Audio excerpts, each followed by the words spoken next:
Okay, so now we're gonna continue with Leah, and she's gonna share with us after they left the Soviet Union, how they got out, and another personal Rebbe story with us. So Leah, if you can share. Sure. Thank you, Chaya. It's an amazing story.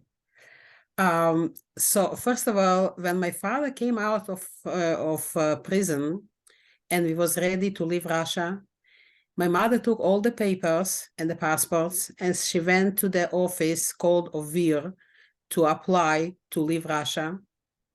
So when they look at the passport, they said that my father cannot even apply to go out. Why? Because he was in prison. So what can we do to apply? And they said he has to wait the same amount of years that he was in prison. It means another 10 years just to wait to apply. And who knows if the border will be open, if they will let us out, and how can we live another 10 years in Russia? But we couldn't do anything. Like a year and a half after my father came out, the Rebbe sent shaliach, a shaliach to Moscow.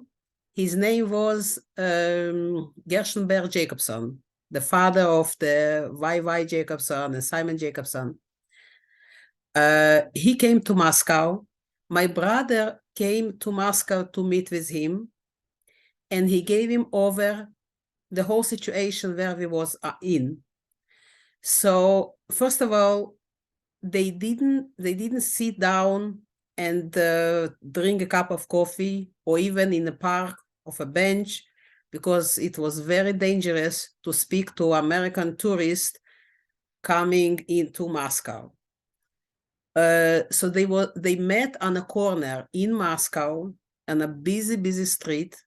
They walked together, and as they was walking, my brother was telling to Rabbi Jacobson all the details what we have to give over to the Rebbe. Names. And we was not the only one that came and spoke to him to give over to the Rebbe. It was a lot of people, the Chabad people, that wanted to have a brochem. He didn't write anything because he was afraid by the border they can take away the paper with all the information. So first of all, he will not have any information to give over to the Rebbe. Second of all, we are still in Russia, and they will have all our names, and who knows what they're going to do with us. So everything he kept in his head, like a real computer nowadays. When he came to back to the Rebbe, he came into Yechides.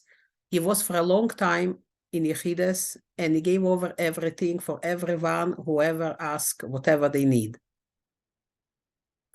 Now, the Rebbe answered for us that we should do, and Hashem will help. Ze sollen tun, und der Rebbe wird helfen. We should try to do again, like to try doing something, and Hashem will help. So after the answer, my mother started going again to the office a lot of times, and every time she got the answer, no, we cannot help you, you have to wait. Until one time she came over with another lady, and she was standing in the hallway and talking to her. And the officer that the mother spoke to him a few times already, he knows her. He came out of his room and he pointed with the finger, like talking to my mother from far. Go into room number 3 and get your papers. She couldn't believe even he meant here, because it was a lot of people in the hallway. She came over to the room and she saw this is the manager of this office. She never spoke to him. She never saw him even in her life. It was the first time she coming into his office, and it was ready already, all the applications for us, for the whole family. And he said to my mother like this, you should know I'm doing this only for you and don't tell anyone. She took the papers, she came out, and she came home. She couldn't understand the whole time until today. I don't know what he meant. I'm doing only for you and don't tell anyone. It's a real miracle of the Rebbe. It's just the broche, the blessing that the Rebbe gave us to come out of Russia. And then they let us out. We came to Israel, to Eretz Yisrael, and a short time later, after a few months, we came to the Rebbe, because then the Rebbe wanted to see and speak to everyone who came out of the Soviet Union. We came into Yechidas, into the private Odeon of the Rebbe. So it was me, my father, and my mother, three of us. My brother came in later by himself. And we was, with the Rebbe, we were speaking for 23 minutes. It's a long, long time. Usually, whoever comes into the Rebbe, it's 30 seconds, maybe 1 minute, maybe. We was there for 23 minutes, and the whole time the Rebbe was talking to us. The secretary opened a few times the door, because usually if he would see that we are talking to the Rebbe, he would take us out. But when he see that the Rebbe is speaking, he closed the door. The Rebbe asked a lot of questions about our religious life in Russia. A lot of detailed questions about my father being in jail. How we came out. Like the best father that is yearning for his children. This was the feeling how the Rebbe spoke to us. And then he said, like, we asked the Rebbe, where should we live? And the Rebbe asked us, where do you want to live? You want to live in Israel or you want to live here? And we didn't answer anything, because usually people ask the Rebbe knows where everyone should live. We don't know where. So we was quiet. The Rebbe repeat 3 times, where do you want to live? And after the 3rd time, my father said, wherever the Rebbe will say. So then the Rebbe started giving a broche, a blessing that we should go to live in Israel, in Kiryat Malachi, and there where we came back there and we lived there. Then after 4 years later, I wanted to come to the Rebbe just to visit the Rebbe like everyone comes. My brother was here learning in 770 in the yeshiva. And I applied, I came to the American consulate to ask for a visa to come in United States, and they rejected. So then I wrote to the Rebbe, I wrote to my brother that I wanted to go to the Rebbe, and they didn't give me a visa. And exactly 6 months later, I'm getting a letter from the American consulate, and they ask me that 6 months before you wanted to have a visa to go into United States. If it's still you would like to go, come and get the visa. So right away I came, I got the visa, and I came to United States. When I came here, so my brother told me the whole story, that when I wrote him a letter that they didn't give me the visa, my brother wrote in a letter to the Rebbe that I wanted to come to the Rebbe and I didn't get the visa. So this is, again, it's a brocha of the Rebbe. That they called me and asked me, come and get the visa. And when I came here, so I was in my mind was to come like just for the holidays and go back home. And then I asked the Rebbe about okay, when I came, it was before Pesach. So I wanted to go on Yechidas, to come into the Rebbe and speak to him. But I was told that I can go only after the holiday, not before. And then when I decide, okay, so I will stay here, go to the Rebbe, and then go home. Somebody asked me, maybe I want to stay till the summer because they had a lot of children coming out of Russia and they were speaking only Russian. And there was Camp Emuna with a lot of girls, and they need counselors to speak Russian and to teach them Judaism. All the Russian-speaking like girls who are able to teach came to Israel. So whoever was in charge about the camp, they sent tickets. They paid for the ticket that girls should come from Israel and work here in Camp Emuna. And I am here, so maybe I should stay here. So I asked the Rebbe in a letter, and the Rebbe told me I should stay and go to work in Camp Emuna. This is my first year that I work in Camp Emuna.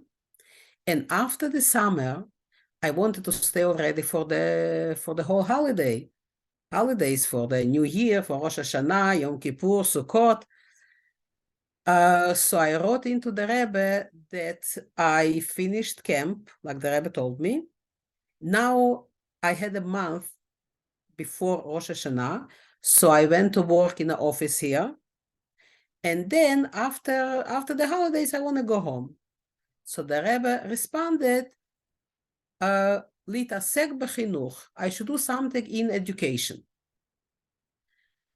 I didn't want to understand what the Rebbe want for me because I wasn't planning to be a teacher. And education means to be a teacher, to teach children. A few days later, I was walking on Kingston Avenue, and a man that he knows me, I know him. He approached me and he asked me, would you be interested to teach in Achiezer Yeshiva in Brighton Beach? There is a special class of Russian children, and they're looking for a teacher who speaks Russian and can teach Judaism. So right away I answer, no, I don't want to, because I don't want. And then another few days passed, and I didn't find anything else to do about what the Rebbe told me to do in education. So my brother told me, I take you in a car and we'll find out what the school wants from you. So I spoke to the principal, and she told me, yes, she has a class that was 15 kids. And they're looking for a Russian-speaking teacher who can teach Judaism. So I came back, I wrote to the Rebbe a letter, and I asked him, I was writing because I got the answer of the Rebbe, I should do something in education. And this man approached me and he told me about this yeshiva, this school, and this was the need. So my question was, if this was the will of the Rebbe, and the Rebbe underlined twice that this is his will, that I should teach these children. So of course I took the job, and I was the whole year, like the educational year till June, I was here teaching them. Then again, I asked the Rebbe, should I go home? Or again, they asked me to go to Camp Emuna, and the Rebbe told me to go to Camp Emuna. And then later on, again, I worked in Achiezer. Altogether, I worked in Achiezer for 4 years. And in the summers, I was in Camp Emuna. And every time I asked the Rebbe, should I go home? I wanted to see my parents. I want to see my grandmother. She was an elderly lady. And every time the Rebbe said, no, I should stay here and teach children. So this time I ended up to be here in the United States. And Baruch Hashem, I'm very thankful to the Rebbe that he told me exactly what I have to do, what is my mission in this world. And I should just be able to do whatever I have to do. Wow, you're so lucky that you got such direction from the Rebbe. I have a question for you. I read somewhere another story of your family, if you could share it, about the Rebbe, about the baggage and shredding the baggage from Russia. If you could share that. Yeah, yeah. When we came, I just forgot to say it. When we came into Yechides, into the audience of the Rebbe, at the end, my mother was telling the Rebbe that because my father was in jail for 10 years, and he has like a schweren Päckel, like a heavy package he's carrying in his heart. So the Rebbe was saying, like, leave all your packages here with the hand. The Rebbe was showing, like, leave it here in this room, and it will not bother me. Like, it will not come to me. I will not have anything to do with it. It's like shredding here in this room. So just leave it here and go home with a